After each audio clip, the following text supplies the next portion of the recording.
Assalamu alaikum. This is Abdul Karim Himmat from E-Education Afghanistan, your web designing and web development instructor.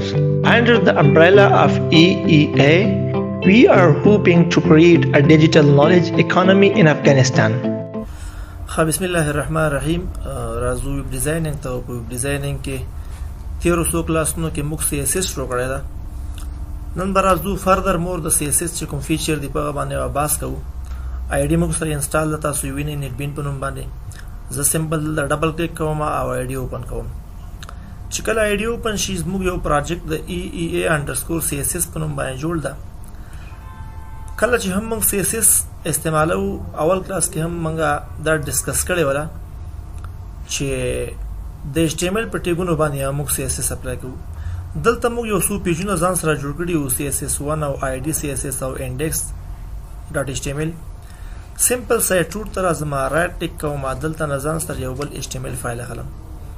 کله چې دا HTML فایل ځان سره والم نو د پیج ته یو نوم ورکوم، کلاس په نوم باندې ما یو نوم ورکوم. یعنی موږ نن CSS استفاده کوو خو د کلاس په مرسته باندې. دلته نه سمپل ځان سره کلیک کوم.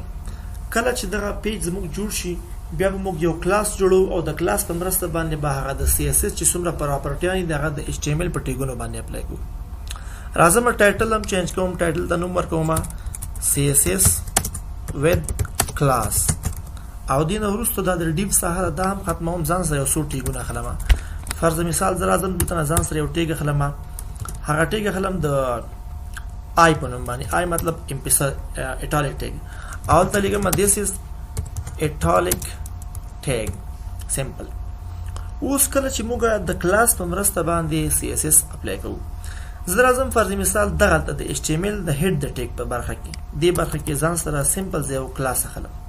ګوره یاد ساتئ هر کله چې موږ ځان سره کلاس اخلو یعنی موږ انټرنل CSS استفاده کوو، لومړی به موږ ځان سره سټایل ولګو، سټایل سٹارټ او همداسې سټایل بیرته بند. اوس چې کله کلاس نه موږ استفاده کوو دلته موږ یو ډاټ ولګو، ډاټ او ډاټ نه وروسته بیا کلاس ته موږ نوم ورکوو. فرض مثال کلاس ته نوم ورکوم نیو انډرسکور ډیزاین، دا یو کلاس ده. نیو انډرسکور ډیزاین په نوم کلاس ده. د کلاس د پاره د باډي سٹارټ او باډي باندې دی ځکه اوس هغه فیچر چې موږ وغواړو په دغه ټیګ باندې په کوم ټیګ باندې دغه د آی په ټیګ باندې اپلای کو، هغه ټول فیچر موږ راوړو دغه د ډاټ نیو انډرسکور ډیزاین په نوم باندې چې کلاس موږ جوړ کړی دا دلته یې اساین کوو. که زه مخکې له دې نه چې کوم فیچر اپلای کما دا ځان سره کنټرول اس کما سمپل دلته نه رائټ لیکو کوم او دا رن کوم، تاسو وګورئ دلته به یوازې موږ ته په ایټالیک فارمټ کې لیکل شوی چې this is italic tag، نور به پکې څه نه موجود. دلته نه ګوره تاسو تخکاری this is italic tag، نور هیڅ هم نشته. خو زه اوس غواړم د کلاس په مرسته دې باندې ځینې اټریبیوټ او پراپرټیان اپلای کما، نو بیا سمپل څه کوم بیرته ګوره دلته نه ID ته راځم. ID ته چې کله راغلم دې ساحه کې تر ټولو لومړی راځم دلته نه کلر ځان سره انتخابوم. کلر د دې ځای انتخابوم ریډ او دې سره خوا کې ورته ما فونټ سایز هم ورته انتخابوم. فونټ سایز څومره پکسله؟ 50 پکسله. اوس پورې کته بیا هم زه ریفرش کوم، تاسو وګورئ کې به هیڅ قسمه تغیرات نه راغلي. ولی موږ کلاس جوړ کړی دا خو کلاس موږ بیرته په دې ټیګ باندې اپلای کړی، هیڅ قسمه تغیرات نشته. زه راځم غواړم دغه کلاس اپلای کوم. کله چې هم وغواړو موږ کلاس په دغه ټیګ باندې اپلای کو نو بیا سمپل دې سایل راځم کلاس انتخابوم او د کلاس نوم لیکم نیو انډرسکور DES، دا د کلاس نوم. هغه د ډاټ کیورډ کلمه ګول د نور سره کې هیڅ نشته. سمپل دا کنټرول اس کوم چې کله سیو شي او دې ځنه ورسته زرا شمه دې ساګه دا ځان سره ریفرش کوم، تاسو وګورئ دا خصوصیات په دې باندې اپلای شي. this is italic tag. همداسې کې وګورئ دې لپاره بیک ګراوند کلر انتخاب کوم، هم سمپل راځم دې ځای کې ورته انتخابوم. سمپل لیکم دې ځکه بیک ګراوند کلر انټلیجنس کې ګور خپل راوچته بیک ګراوند کلر کوم قسمه کلر ورته وایم میرون د دې څنګه د بیک ګراوند کلر انتخاب کړ. تاسو وګورئ د دې بیک ګراوند کلر خپل باندې څنګه شي دا به تغییر شي او چینج بشي. سمپل دې ځای دا ریفرش کوم، تاسو وګورئ د دې پیج بیک ګراوند کلر څنګه شو ګورئ ایټالیک. همداسې کې وګورم د ټیکسټ الاین انتخاب کوم. فرض مثال د پیج سنټر لایزر راوړم دې سایل ګورئ لکه دا ټیکسټ دې سیټ لدا لیفت ته زه غواړم دا سنټر ته راشي یا د رائټ سایډ ته راشي.